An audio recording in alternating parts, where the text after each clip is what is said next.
तो पिछले एपिसोड में हमने देखा था कि अपने सपनों को पूरा करने के इरादे से आस्था एंड यूनो अपनी ग्रीम्योर लेने जाते हैं सेरेमनी अवार्ड में। यूनो को 4 लीफ क्लोवर मिलती है एंड आस्था को कोई भी ग्रीम्योर नहीं मिलती है, जिसको देख सब आस्था का मजाक बनाने लगते हैं। सेरेमनी के बाद एक चोर यूनो की ग्रीम्योर छीनने आ जाता है ताकि वो उस ग्रीम्योर को बेच के और पैसे कमा सके।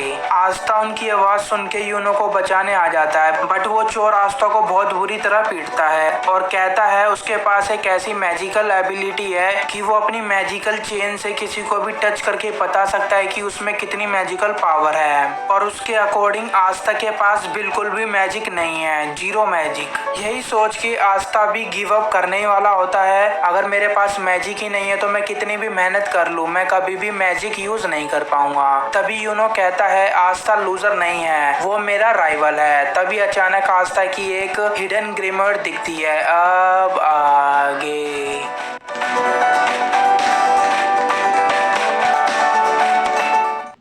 यूनो की बातों से आस्था में फिर से जोश आ जाता है और एक डार्क कलर की ग्रीम्योर दिखती है जिसमें से एक स्वॉर्ड निकलती है। यूनो कहता है मुझे पता था कि ऐसा हो ही नहीं सकता कि आस्था को ग्रीम्योर ना मिली हो। आस्था हमेशा से ही ऐसे था, पहले भी और आज भी, चीजों को इम्पॉसिबल से पॉसिबल बनाने वाला। फिर हमको स्टोरी में पीछे लेके जाया जाता है जब आस्था एंड यूनो छोटे थे। आस्था और यूनो भागते हुए ऊपर जा रहे होते हैं। आस्था यूनो से आगे निकल जाता है, यूनो गिर जाता है और रोने लगता है। आस्था कहता है तुम कभी कभी बच्चों की तरह रोने लगते हो, बट डोंट वरी, मैं हूं ना तुम्हारे साथ, तुमको कभी भी कुछ नहीं होगा।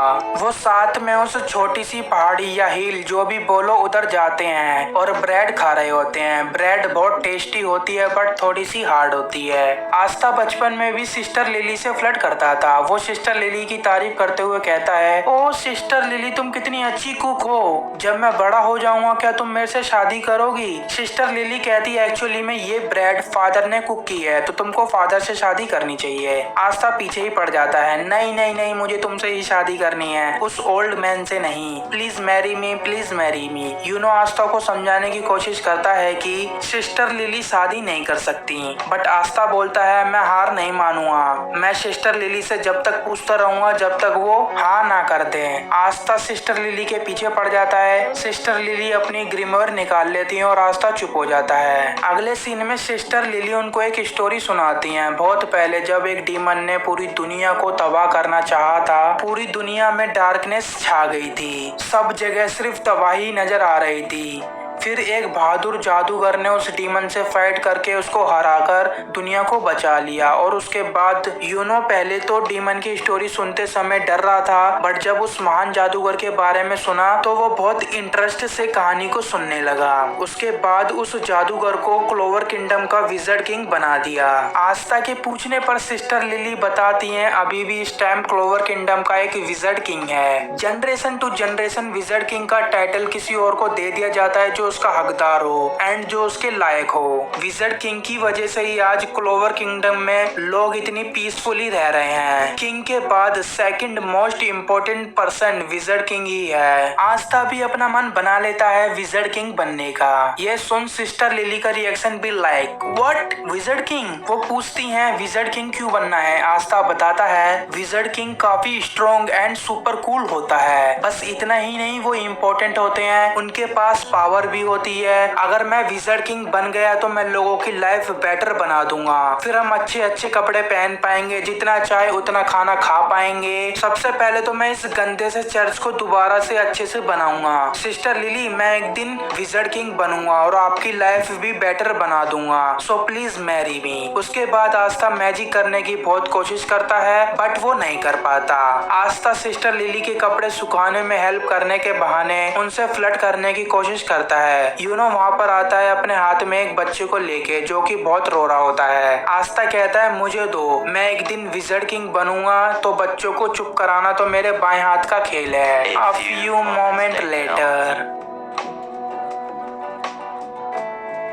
सिस्टर लिली उस बेबी को खिलाकर चुप कराती हैं। तभी वहाँ पर फादर आते हैं और कहते हैं मुझे दूसरे विलेज में मेयर से मिलने जाना है, इसलिए ये लेटर किसी को उनके पास डिलीवर करना होगा जो इनको खाना देते हैं। आस्था जोर जोर से चिल्लाकर कहता है मैं करूंगा, मैं करूंगा, मैं करूंगा। फादर यूनो को वो लेटर डिलीवर करने को बोलते हैं। यूनो कहता है बट वाई मी। वो बोलते हैं मैं आस्था को ये इम्पोर्टेंट लेटर देने में हेजिटेट हो रहा हूँ। ये मैसेज उन तक पहुँचाना बहुत जरूरी है क्योंकि हमको उनसे रिक्वेस्ट करनी होगी खाने के लिए, तभी वो हमको कुछ फूड देंगे विंटर के लिए। मेरे को दूसरे विलेज में जाना है तो प्लीज इसको सही सलामत डिलीवर कर दो। आस्था कहता है मैं कर सकता हूँ अगर तुम नहीं जाना चाहते तो। यूनो कहता है फादर ने ये रिस्पॉन्सिबिलिटी मेरे को दी है तो मैं ही इसको करूंगा। यूनो उनके पास मैसेज देने के लिए चला जाता है। रास्ते में ही एक शराबी को दारू की दुकान से बाहर निकाल कर फेंक देते हैं क्योंकि उसने शराब भी पी ली, पैसे भी नहीं दिए, फिर भी वो और पीना चाहता है। वहीं से यूनो उस लेटर को ले जाते समय गिर जाता है। वो शराबी यूनो का पीछा करने लगता है। यूनो उस मैसेज को डिलीवर करके चर्च वापस जा ही रहा होता है। वो शराबी यूनो को पकड़ लेता है। आस्था को बहुत भूख लग रही होती है बट चर्च में यूनो और फादर नहीं होते हैं। बिना यूनो के सिस्टर लिली और ये बच्ची मना करती हैं खाना खाने स्टार्ट करने से। फिर आस्था यूनो को देखने निकल पड़ता है। वो शराबी यूनो से उसका लॉकेट छीन लेता है ताकि वो उसको बेच के कुछ पैसे हासिल कर सके और वो दारू पी सके। यूनो उसको वापस लेने की कोशिश करता है बट वो यूनो को पीटने लगता है। यूनो डर के मारे अपना मैजिक भी यूज नहीं कर पाता। वो यूनो को जान से मारने की धमकी देता है। तभी उधर आस्था आ जाता है और शराबी से फाइट करने लगता है। आस्था उस शराबी को यूनो का लॉकेट वापस करने को बोलता है बट वो मना कर देता है और आस्था उससे फाइट करने लगता है। वो शराबी बहुत पीटता है आस्था को बट आस्था हार नहीं मानता। इसी वजह से वो शराबी फ्रस्ट्रेटेड होके वहाँ से चला जाता है यूनो का लॉकेट उसको वापस करके। यूनो आस्था से सॉरी बोलता है, उसकी वजह से ये सब हुआ। आस्था कहता है डोंट वरी, मैंने तुमसे कहा था ना कि तुमको कुछ नहीं होगा, मैं तुम्हारे साथ हूँ। ये तो कुछ भी नहीं है, एक दिन मैं विज़र्ड किंग बनूंगा और सबकी लाइफ बेटर बनाऊंगा, सबको प्रोटेक्ट करूंगा और सबको खुश रखूंगा। मैं सबको दिखा के रहूंगा, भले ही तुम शाही घराने से ना हो तब भी तुम एक आम इंसान होके भी विज़र्ड किंग बन सकते हो।